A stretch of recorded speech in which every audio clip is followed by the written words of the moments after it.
Hello everybody from Plant Reviews UK. Today is the 27th of February and I'm talking in this video about the Crocus Goldilocks that I bought from Dobby's. It's a garden center here, quite popular in the United Kingdom. Is a chain, and they sell quite a few interesting plants and bulbs as well.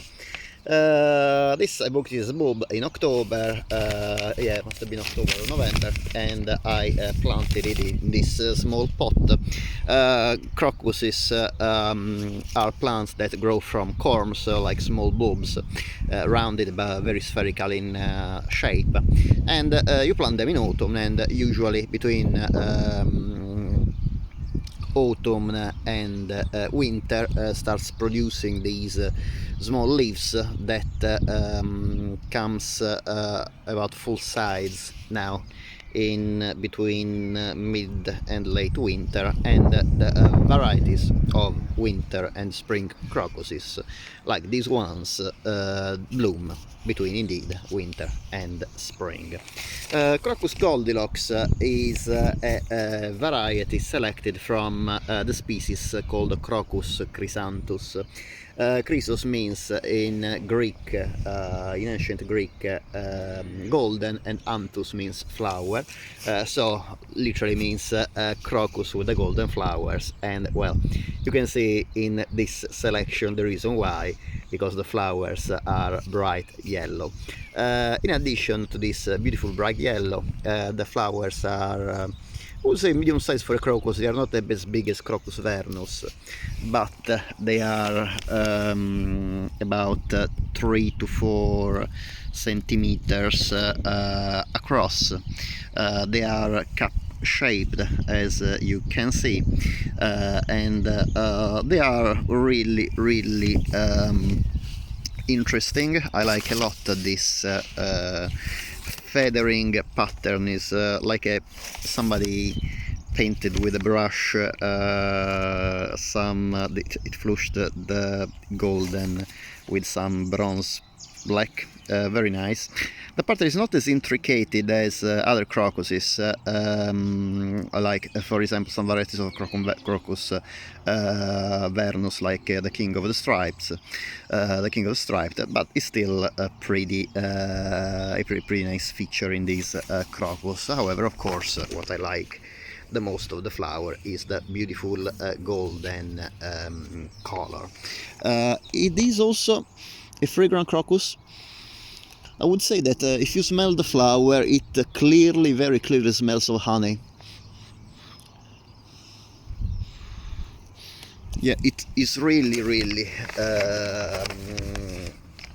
smells of honey, and I would say it's if you're close to the flower, of course, the scent is very intense, but this is a crocus like other crocus that definitely will not perfume your garden, because it is growing very low to the ground level, and the scent intensity is not as strong for the fragrance, for the scent to waft through the air. However, definitely if you like to have potted flowers and you like to smell every now and then, this crocus is definitely worth growing. The fragrance is actually very nice. About the species that this crocus is selected from, that is Crocus chrysanthus. This is a crocus that is native to the Balkans and Turkey, and it is a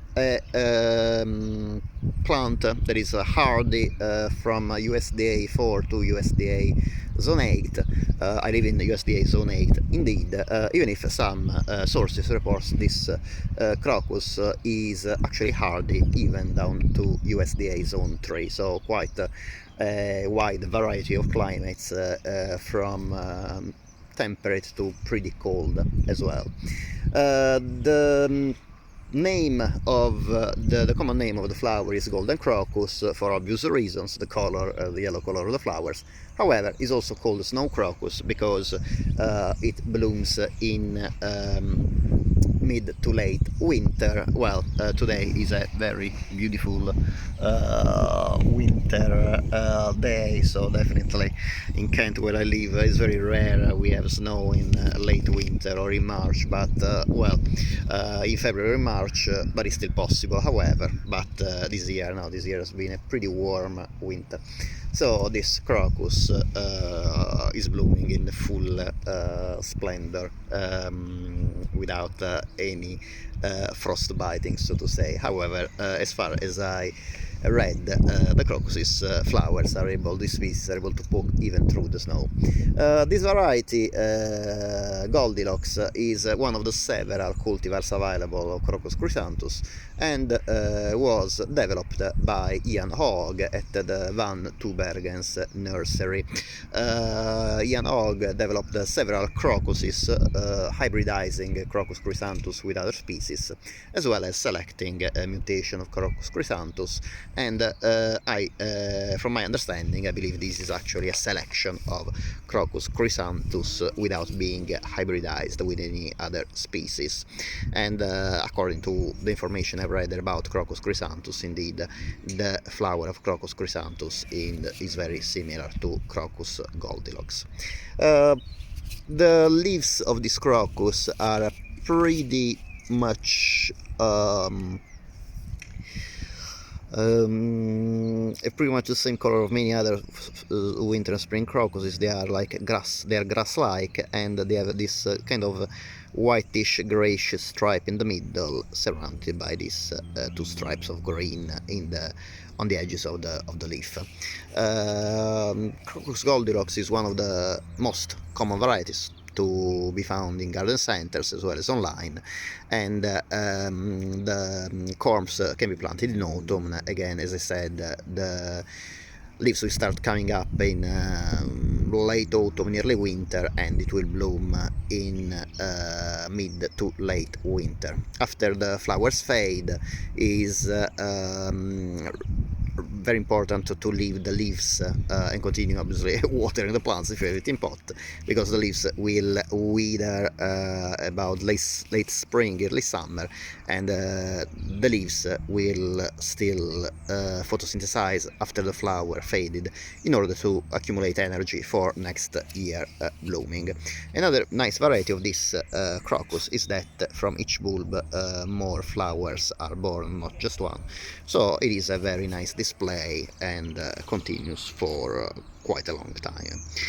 As usual, I hope that you... sorry, one sec. About cultivation of this crocus, like many other crocuses, full sun is ideal, but can handle partial shade, and very well there in soil. That's very important, like the majority of the other bulbs. And if you like, you can plant it, of course, at the front border or in pots is recommended, and it is great to give some winter colors to the garden. It's really one of the best flowers to grow for winter interest. As usual, I hope that you enjoyed the video. Thank you very much for watching. If you like this video, it would be great if you can please give a thumbs up, and if you like this video and the other videos on my channel, would be great if you can please subscribe. It is completely free for you, and in this way you support my channel and you help me in producing even more videos. As usual, thank you very much for watching, and I hope to see you next time. Bye.